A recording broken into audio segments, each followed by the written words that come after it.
गोठड़ा के शहीद रामपाल सैनिक स्मारक स्थल पर पूर्व सैनिकों द्वारा निकाली जा रही सैनिक स्वाभिमान संकल्प यात्रा का स्वागत किया गया। संकल्प यात्रा ने शहीद रामपाल सैनिक को श्रद्धांजलि दी। 12 जुलाई को बाड़मेर से प्रारंभ हुई थी सैनिक स्वाभिमान संकल्प यात्रा। पूर्व सैनिकों ने सरकार से सैनिकों की समस्या के समाधान करने की मांग की। मांग पूरी नहीं हुई तो सरकार को पूर्व सैनिकों ने दी चेतावनी। देश की सुरक्षा करने के लिए जिस उंगली से ट्रिगर दबाए उसी उंगली से ईवीएम मशीन का बटन दबाकर सरकार बदलना भी जानते हैं। बाड़मेर से पूर्व सैनिकों द्वारा 12 जुलाई को प्रारंभ हुई सैनिक स्वाभिमान संकल्प यात्रा गोठड़ा के शहीद रामपाल सैनिक स्मारक स्थल पर पहुंची, जहां पर शहीद रामपाल सैनिक की आदमकद प्रतिमा पर पुष्प अर्पित कर श्रद्धांजलि दी। वहीं गोठड़ा ग्राम पंचायत कार्यालय में संकल्प यात्रा का स्वाभिमान की स्वागत किया गया। इस दौरान पूर्व सैनिकों ने राज्य व केंद्र सरकार से सैनिकों की समस्या का समाधान करने की मांग की। कैप्टन केएल चौधरी ने बताया कि पूर्व सैनिकों की ओर से स्वाभिमान संकल्प यात्रा निकाली जा रही है, जिसका शुभारंभ 12 जुलाई को प्रदेश के अंतिम जिले बाड़मेर से किया गया था। 5000 किलोमीटर निकाली गई सैनिक स्वाभिमान संकल्प यात्रा का समापन चिड़ावा में किया गया। उन्होंने बताया कि इस यात्रा का मुख्य उद्देश्य पूर्व सैनिकों व शहीद परिवार के सामने आने वाली समस्याओं का समाधान करवाना। पूर्व सैनिकों ने कहा कि पिछली कांग्रेस सरकार ने सैनिकों के पुनर्वास विसंगति को एक तरीके से ही बंद कर दिया था। अब वर्तमान सरकार भी इस तरफ कोई ध्यान नहीं दे रही।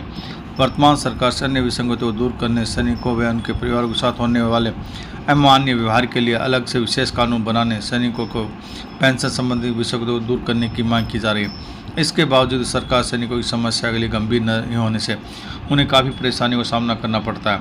पूर्व सैनिकों ने सरकार को चेतावनी दी कि अगर सरकार ने उनकी मांग नहीं मानी तो जिस प्रकार देश की रक्षा के लिए उस उंगली से ट्रिगर दबाना जानते हैं तो वही उसी उंगली से ईवीएम मशीन का बटन दबाकर सरकार बदलना भी जानते हैं। इस अवसर पर पूर्व सैनिकों ने शहीद रामपाल सैनिक की प्रतिमा पर पुष्प अर्पित कर श्रद्धांजलि दी। वहीं वीरांगना संध्या देवी का भी सम्मान किया। पूर्व सैनिकों ने भारत माता की जयकार लगाई। इस मौके पर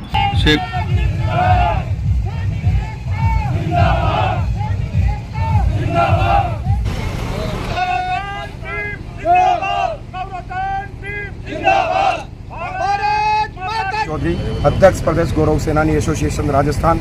ये सैनिक स्वाभिमान संकल्प यात्रा जो हमारी निकल रही है, ये 5000 किलोमीटर की है। इसको 12 जुलाई को हमने बाड़मेर से शुरू किया था और आज ये वीरों की धरती झुंझुनू में चिड़ावा में जाके फिनिश होगी।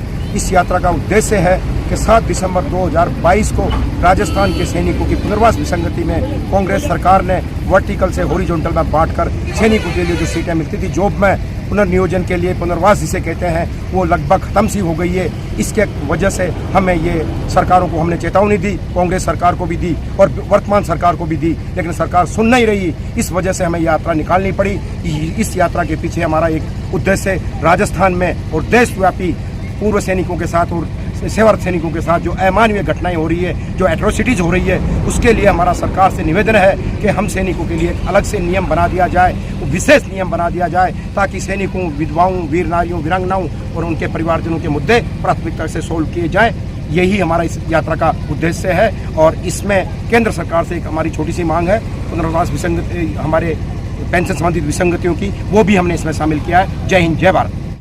एसोसिएशन ऑफ गौरव सेनानी वेलफेयर समिति खेतड़ी अध्यक्ष। मैं इसलिए जो है आज कष्ट में आया हूँ क्योंकि हम बॉर्डर के ऊपर, आईबी के ऊपर, एलसी के ऊपर, एओसी के ऊपर हमने जिनको सत्ता सौंप कर गए हैं, जिनके नेतृत्व में हम देश की सुरक्षा सौंप गए हैं, उनके अधिकार को हमारी सरकार ने, पिछली सरकार ने जातियों के अंदर बांट करके 1988 अधिनियम के साथ में खिलवाड़ किया और उसको जातियों में बांट करके हमारे साथ में अन्याय किया। जो हमारा ए ग्रेड के अंदर 5% था, बी ग्रेड के अंदर हमारा 12.5% था और सी ग्रेड के अंदर हमारा 15% था। जातियों में बांटने से फौजी जो है इस प्रकार से घूम रहा है कि हमारी थाली में रोटी रखी हुई थी, उस रोटी को सरकार ने, पिछली सरकार ने हटा लिया।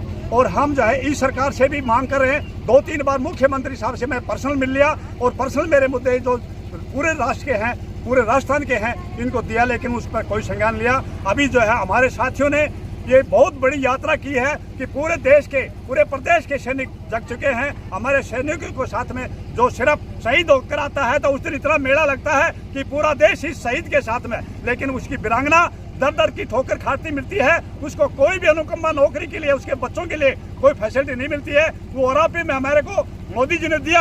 हमने 15 सितंबर 2013 के अंदर आश्वासन दिया था और 90% फौजी आज भी मोदी के भक्त हैं, लेकिन मोदी जी हमारी इन बातों को नहीं सुन रहे हैं। हमारी मांग है कि हमारी फौज के जो वसूल हैं उन वसूलों के अंदर रहने दे। हम वसूल के नहीं तोड़ना चाहते, क्योंकि हम अनुशासन में रहे हैं और अनुशासनहीनता हम नहीं करना चाहते।